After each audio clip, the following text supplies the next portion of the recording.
అలాగే నా రమేష్ మాట్లాడతారు. శ్రేయభిలాషులు ప్లస్ వారందరికీ నా హృదయపూర్వక నమస్కారం అండి. I wish all the success for hour distributors. Congratulations. Thank you very much. దాని పేరేంటో నాకు తెలీదు, ఇంగ్లీష్లో అది. దాని ఏదో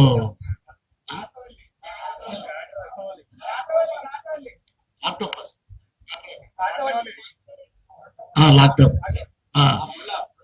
అప్పుడు అక్కడ చాలా మందిని అడిగారు, చాలా మందిని అడిగితే మాకు తెలియదు అన్నారు. సో దానికి అన్ని ముళ్ళు ఉన్నాయి కాబట్టి దానికి ముళ్ళకాయ అని పెట్టి.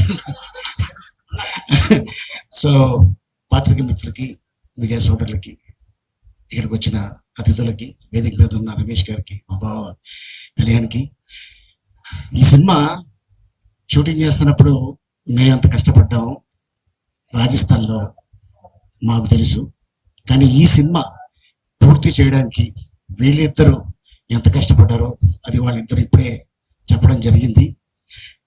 ఈరోజు గొప్ప విశేషం ఏంటంటే హిందీ ఇండస్ట్రీని గడగడలాడించిన ఒక చిత్రం షోలే ఇవాళకి 50 సంవత్సరాలు పూర్తవుతుంది. ఆ సినిమా డిస్ట్రిబ్యూటర్స్ కోసం థియేటర్లో వేస్తే ఫస్ట్ హాఫ్ చూసి ఇంటర్వ్యూలో ఇవ్వగానే సమోసా తిని టీ తాగి బాత్రూంలోకి వెళ్ళి దాక్కున్నారు డిస్ట్రిబ్యూటర్లు. ఎందుకంటే ఈ సినిమాని ఎక్కడ కొనమంటారో అని భయపడిపోయి సెకండ్ హాఫ్ మళ్ళీ సినిమా ఆన్ అయిన తర్వాత బాత్రూంలో నుంచి బయటకు వచ్చి కార్లు వేసుకొని చాలా మంది ఇళ్లలోకి వెళ్ళిపోయారు.